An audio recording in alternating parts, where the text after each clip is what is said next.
श्रीलम्बोदर स्तोत्रम्। क्रोधासुर उवाच लम्बोदर नमस्तुभ्यं शान्तियोगस्वरूपिणे सर्वशान्तिप्रदात्रे ते विघ्नेशाय नमो नमः। असम्प्रज्ञातरूपेयं शुण्डातेनात्र संशयः सम्प्रज्ञातमयो देहो देहधारिन्नमो नमः। स्वानन्दे योगिभिर्नित्यं दृष्टस्त्वं ब्रह्मनायकः तेन स्वानन्दवासी त्वं नमः संयोगधारिणे। समुत्पन्नं त्वदुदराज जगन्नानाविधं प्रभो ब्रह्म तद्धन्न सन्देहो लम्बोदर नमोऽस्तु ते। त्वदीयकृपया देव मया ज्ञातं महोदर त्वत्ततः परतरं नास्ति परेशाय नमो नमः।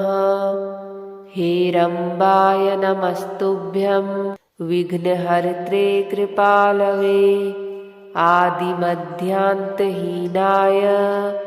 तन्मयाय नमो नमः। सिद्धिबुद्धिविहारज्ञ सिद्धिबुद्धिपते नमः। सिद्धिबुद्धिप्रदात्रे ते वक्रतुण्डाय वै नमः। सर्वात्मकाय सर्वादि पूज्याय ते नमो नमः। सर्वपूज्याय वै तुभ्यं भक्तसंरक्षकाय च अतः प्रसीद विघ्नेश दासोऽहं ते गजानन। लम्बोदराय नित्यं नमो नमस्ते महात्मने। स्वतः उत्थानपरत उत्थाने ब्रह्म धारयन् तवोदरात् समुत्पन्नं तं किं स्तौमि परात्परम् इति स्तुत्वा महादैत्यः प्रणनाम गजाननं। तमुवाच गणाध्यक्षो भक्तं भक्तजनप्रियः लम्बोदर नमस्तुभ्यं शान्तियोगस्वरूपिणे सर्वशान्तिप्रदात्रे ते विघ्नेशाय नमो नमः। असम्प्रज्ञातरूपेयं शुण्डातेनात्र संशयः सम्प्रज्ञातमयो देहो देहधारिन्नमो नमः। स्वानन्दे योगिभिर्नित्यं दृष्टस्त्वं ब्रह्मनायकः तेन स्वानन्दवासी त्वं नमः संयोगधारिणे। समुत्पन्नं त्वदुदराज जगन्नानाविधं प्रभो ब्रह्म तद्धन्न सन्देहो लम्बोदर नमोऽस्तु ते। त्वदीयकृपया देव मया ज्ञातं महोदर त्वत्ततः परतरं नास्ति परेशाय नमो नमः। हेरम्बाय नमस्तुभ्यं विघ्नहर्त्रे कृपालवे आदिमध्यान्तहीनाय तन्मयाय नमो नमः। सिद्धिबुद्धिविहारज्ञ सिद्धिबुद्धिपते नमः। सिद्धिबुद्धिप्रदात्रे ते वक्रतुण्डाय वै नमः। सर्वात्मकाय सर्वादि पूज्याय ते नमो नमः। सर्वपूज्याय वै तुभ्यं भक्तसंरक्षकाय च अतः प्रसीद विघ्नेश दासोऽहं ते गजानन।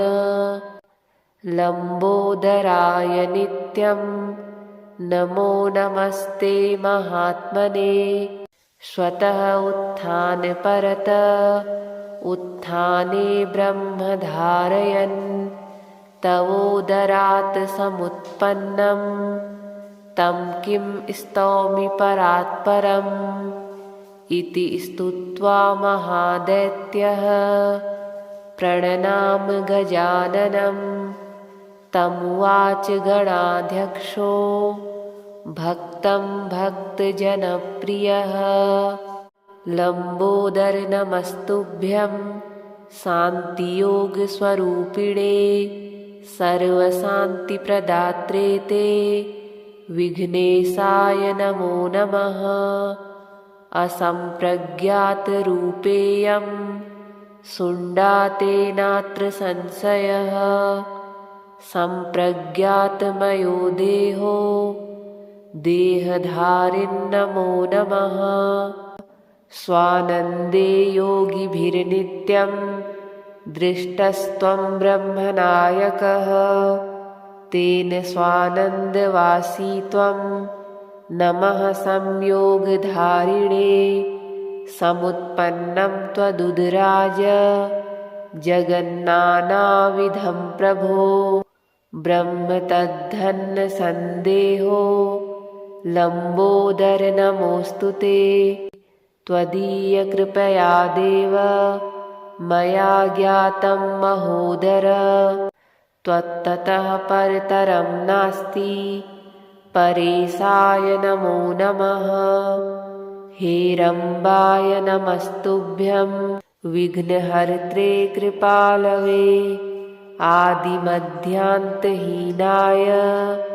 तन्मयाय नमो नमः सिद्धिबुद्धिविहारज्ञ सिद्धिबुद्धिपते नमः सिद्धिबुद्धिप्रदात्रे ते वक्रतुण्डाय वै नमः सर्वात्मकाय सर्वादि पूज्याय ते नमो नमः सर्वपूज्याय वै तुभ्यं भक्तसंरक्षकाय च अतः प्रसीद विघ्नेश दासोऽहं ते गजानन लम्बोदराय नित्यं नमो नमस्ते महात्मने स्वतः उत्थानपरत उत्थाने ब्रह्मधारयन् तवोदरात् समुत्पन्नं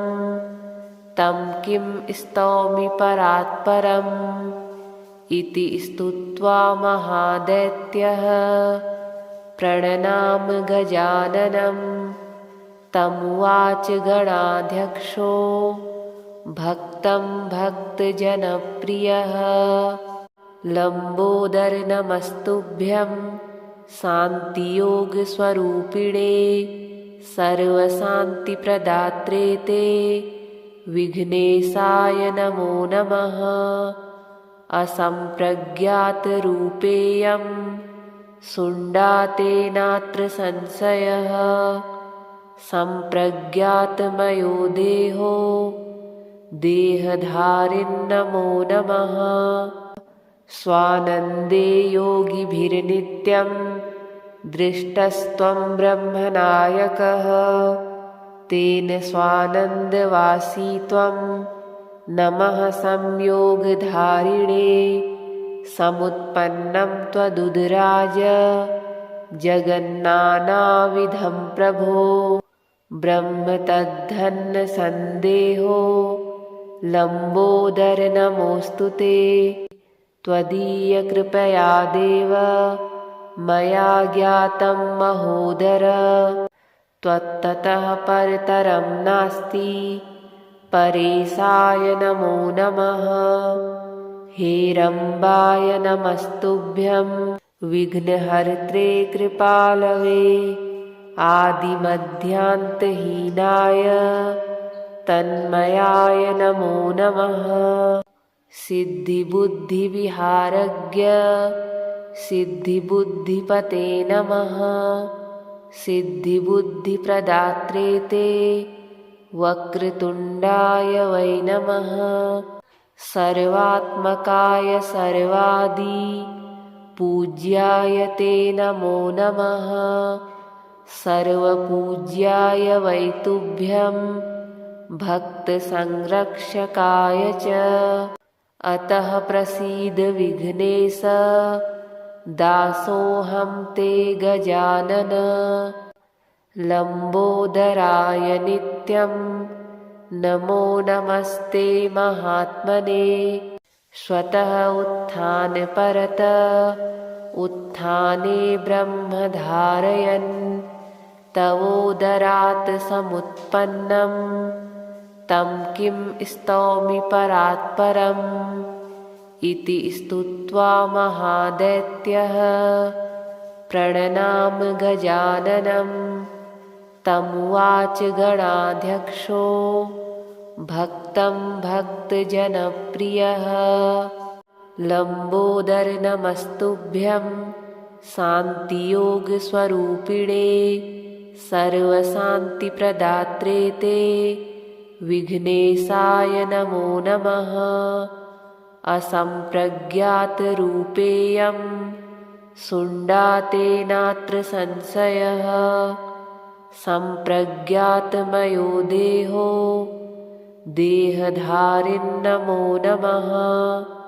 स्वानन्दे योगिभिर्नित्यं दृष्टस्त्वं ब्रह्मनायकः। तेन स्वानन्दवासी त्वं नमः संयोगधारिणे। समुत्पन्नं त्वदुदराज जगन्नानाविधं प्रभो। ब्रह्म तद्धन्न सन्देहो लम्बोदर नमोऽस्तु ते। त्वदीयकृपया देव मया ज्ञातं महोदर। त्वत्ततः परतरं नास्ति परेशाय नमो नमः। हेरम्बाय नमस्तुभ्यं विघ्नहर्त्रे कृपालवे। आदिमध्यान्तहीनाय तन्मयाय नमो नमः। सिद्धिबुद्धिविहारज्ञ सिद्धिबुद्धिपते नमः। सिद्धिबुद्धिप्रदात्रे ते वक्रतुण्डाय वै नमः। सर्वात्मकाय सर्वादि पूज्याय ते नमो नमः। सर्वपूज्याय वै तुभ्यं भक्तसंरक्षकाय च। अतः प्रसीद विघ्नेश दासोऽहं ते गजानन। लम्बोदराय नित्यं नमो नमस्ते महात्मने। स्वतः उत्थानपरत उत्थाने ब्रह्म धारयन् तवोदरात् समुत्पन्नं तं किं स्तौमि परात्परम्। इति स्तुत्वा महादैत्यः प्रणनाम गजाननं। तमुवाच गणाध्यक्षो भक्तं भक्तजनप्रियः। लम्बोदर नमस्तुभ्यं शान्तियोगस्वरूपिणे। सर्वशान्तिप्रदात्रे ते विघ्नेशाय नमो नमः। असम्प्रज्ञातरूपेयं शुण्डाते नात्र संशयः। सम्प्रज्ञातमयो देहो देहधारिन्नमो नमः। स्वानन्दे योगिभिर्नित्यं दृष्टस्त्वं ब्रह्मनायकः। तेन स्वानन्दवासी त्वं नमः संयोगधारिणे। समुत्पन्नं त्वदुदराज जगन्नानाविधं प्रभो। ब्रह्म तद्धन्न सन्देहो लम्बोदर नमोऽस्तु ते। त्वदीयकृपया देव मया ज्ञातं महोदर। त्वत्ततः परतरं नास्ति परेशाय नमो नमः। हेरम्बाय नमस्तुभ्यं विघ्नहर्त्रे कृपालवे आदिमध्यान्तहीनाय तन्मयाय नमो नमः। सिद्धिबुद्धिविहारज्ञ सिद्धिबुद्धिपते नमः। सिद्धिबुद्धिप्रदात्रे ते वक्रतुण्डाय वै नमः। सर्वात्मकाय सर्वादि पूज्याय ते नमो नमः। सर्वपूज्याय वै तुभ्यं भक्तसंरक्षकाय च। अतः प्रसीद विघ्नेश दासोऽहं ते गजानन। लम्बोदराय नित्यं नमो नमस्ते महात्मने। स्वतः उत्थानपरत उत्थाने ब्रह्मधारयन् तवोदरात् समुत्पन्नं तं किं स्तौमि परात्परम्। इति स्तुत्वा महादैत्यः प्रणनाम गजाननं। तमुवाच गणाध्यक्षो भक्तं भक्तजनप्रियः। लम्बोदर नमस्तुभ्यं शान्तियोगस्वरूपिणे सर्वशान्तिप्रदात्रे ते विघ्नेशाय नमो नमः। असम्प्रज्ञातरूपेयं शुण्डातेनात्र संशयः। सम्प्रज्ञातमयो देहो देहधारिन्नमो नमः। स्वानन्दे योगिभिर्नित्यं दृष्टस्त्वं ब्रह्मनायकः। तेन स्वानन्दवासी त्वं नमः संयोगधारिणे। समुत्पन्नं त्वदुदराज जगन्नानाविधं प्रभो। ब्रह्म तद्धन्न सन्देहो लम्बोदर नमोऽस्तु ते। त्वदीयकृपया देव मया ज्ञातं महोदर। त्वत्ततः परतरं नास्ति परेशाय नमो नमः। हेरम्बाय नमस्तुभ्यं विघ्नहर्त्रे कृपालवे आदिमध्यान्तहीनाय तन्मयाय नमो नमः। सिद्धिबुद्धिविहारज्ञ सिद्धिबुद्धिपते नमः। सिद्धिबुद्धिप्रदात्रे ते वक्रतुण्डाय वै नमः। सर्वात्मकाय सर्वादि पूज्याय ते नमो नमः। सर्वपूज्याय वै तुभ्यं भक्तसंरक्षकाय च। अतः प्रसीद विघ्नेश दासोऽहं ते गजानन। लम्बोदराय नित्यं नमो नमस्ते महात्मने। स्वतः उत्थानपरत उत्थाने ब्रह्मधारयन् तवोदरात् समुत्पन्नं तं किं स्तौमि परात्परम्। इति स्तुत्वा महादैत्यः प्रणनाम गजाननं। तमुवाच गणाध्यक्षो भक्तं भक्तजनप्रियः। लम्बोदर नमस्तुभ्यं शान्तियोगस्वरूपिणे सर्वशान्तिप्रदात्रे ते विघ्नेशाय नमो नमः। असम्प्रज्ञातरूपेयं शुण्डातेनात्र संशयः। सम्प्रज्ञातमयो देहो देहधारिन्नमो नमः। स्वानन्दे योगिभिर्नित्यं दृष्टस्त्वं ब्रह्मनायकः। तेन स्वानन्दवासी त्वं नमः संयोगधारिणे समुत्पन्नं त्वदुदराज जगन्नानाविधं प्रभो ब्रह्म तद्धन्न सन्देहो लम्बोदर नमोऽस्तु ते त्वदीयकृपया देव मया ज्ञातं महोदर त्वत्ततः परतरं नास्ति परेशाय नमो नमः।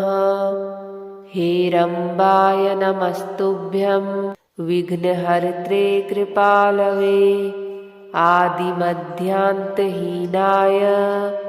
तन्मयाय नमो नमः। सिद्धिबुद्धिविहारज्ञ सिद्धिबुद्धिपते नमः। सिद्धिबुद्धिप्रदात्रे ते वक्रतुण्डाय वै नमः। सर्वात्मकाय सर्वादि पूज्याय ते नमो नमः। सर्वपूज्याय वै तुभ्यं भक्तसंरक्षकाय च अतः प्रसीद विघ्नेश दासोऽहं ते गजानन। लम्बोदराय नित्यं नमो नमस्ते महात्मने। स्वतः उत्थानपरत उत्थाने ब्रह्म धारयन् तवोदरात् समुत्पन्नं तं किं स्तौमि परात्परम् इति स्तुत्वा महादैत्यः प्रणनाम गजाननं तमुवाच गणाध्यक्षो भक्तं भक्तजनप्रियः लम्बोदर नमस्तुभ्यं शान्तियोगस्वरूपिणे सर्वशान्तिप्रदात्रे ते विघ्नेशाय नमो नमः। असम्प्रज्ञातरूपेयं शुण्डातेनात्र संशयः सम्प्रज्ञातमयो देहो देहधारिन्नमो नमः। स्वानन्दे योगिभिर्नित्यं दृष्टस्त्वं ब्रह्मनायकः तेन स्वानन्दवासी त्वं नमः संयोगधारिणे समुत्पन्नं त्वदुदराज जगन्नानाविधं प्रभो ब्रह्म तद्धन्न सन्देहो लम्बोदर नमोऽस्तु ते त्वदीयकृपया देव मया ज्ञातं महोदर त्वत्ततः परतरं नास्ति परेशाय नमो नमः। हेरम्बाय नमस्तुभ्यं विघ्नहर्त्रे कृपालवे आदिमध्यान्तहीनाय तन्मयाय नमो नमः। सिद्धिबुद्धिविहारज्ञ सिद्धिबुद्धिपते नमः। सिद्धिबुद्धिप्रदात्रे ते वक्रतुण्डाय वै नमः। सर्वात्मकाय सर्वादि पूज्याय ते नमो नमः। सर्वपूज्याय वै तुभ्यं भक्तसंरक्षकाय च अतः प्रसीद विघ्नेश दासोऽहं ते गजानन। लम्बोदराय नित्यं नमो नमस्ते महात्मने।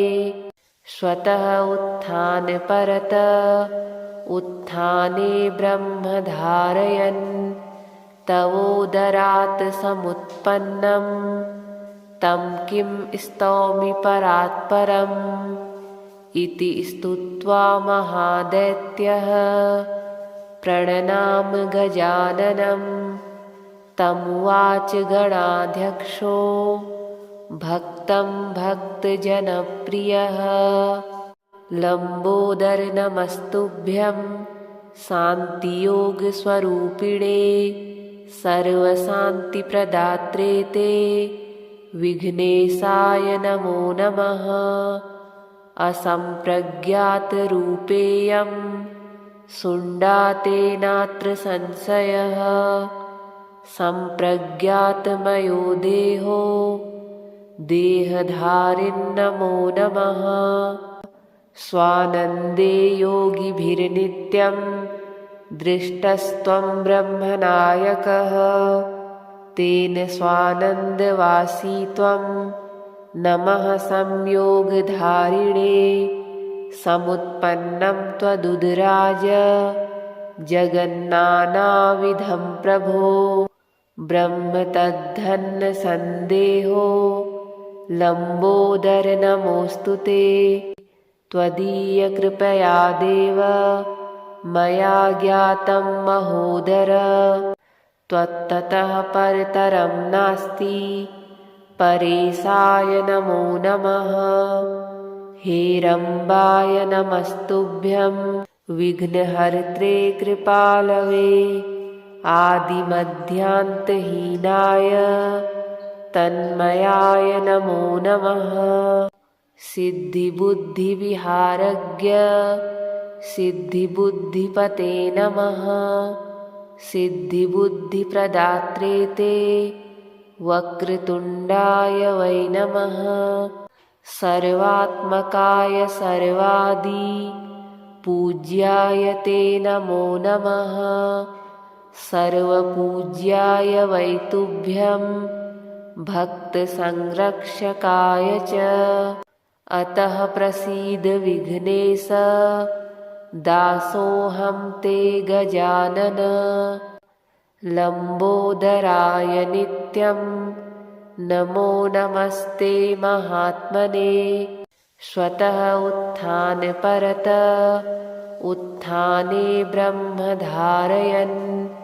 तवोदरात् समुत्पन्नं तं किं स्तौमि परात्परम्। इति स्तुत्वा महादैत्यः प्रणनाम गजाननं। तमुवाच गणाध्यक्षो भक्तं भक्तजनप्रियः। लम्बोदर नमस्तुभ्यं शान्तियोगस्वरूपिणे। सर्वशान्तिप्रदात्रे ते विघ्नेशाय नमो नमः। असम्प्रज्ञातरूपेयं शुण्डातेनात्र संशयः। सम्प्रज्ञातमयो देहो देहधारिन्नमो नमः। स्वानन्दे योगिभिर्नित्यं दृष्टस्त्वं ब्रह्मनायकः। तेन स्वानन्दवासी त्वं नमः संयोगधारिणे। समुत्पन्नं त्वदुदराज जगन्नानाविधं प्रभो। ब्रह्म तद्धन्न सन्देहो लम्बोदर नमोऽस्तु ते। त्वदीयकृपया देव मया ज्ञातं महोदर। त्वत्ततः परतरं नास्ति परेशाय नमो नमः। हेरम्बाय नमस्तुभ्यं विघ्नहर्त्रे कृपालवे। आदिमध्यान्तहीनाय तन्मयाय नमो नमः। सिद्धिबुद्धिविहारज्ञ सिद्धिबुद्धिपते नमः। सिद्धिबुद्धिप्रदात्रे ते वक्रतुण्डाय वै नमः। सर्वात्मकाय सर्वादि पूज्याय ते नमो नमः। सर्वपूज्याय वै तुभ्यं भक्तसंरक्षकाय च। अतः प्रसीद विघ्नेश दासोऽहं ते गजानन। लम्बोदराय नित्यं नमो नमस्ते महात्मने। स्वतः उत्थानपरत उत्थाने ब्रह्म धारयन्। तवोदरात् समुत्पन्नं तं किं स्तौमि परात्परम् इति स्तुत्वा महादैत्यः प्रणनाम गजाननं। तमुवाच गणाध्यक्षो भक्तं भक्तजनप्रियः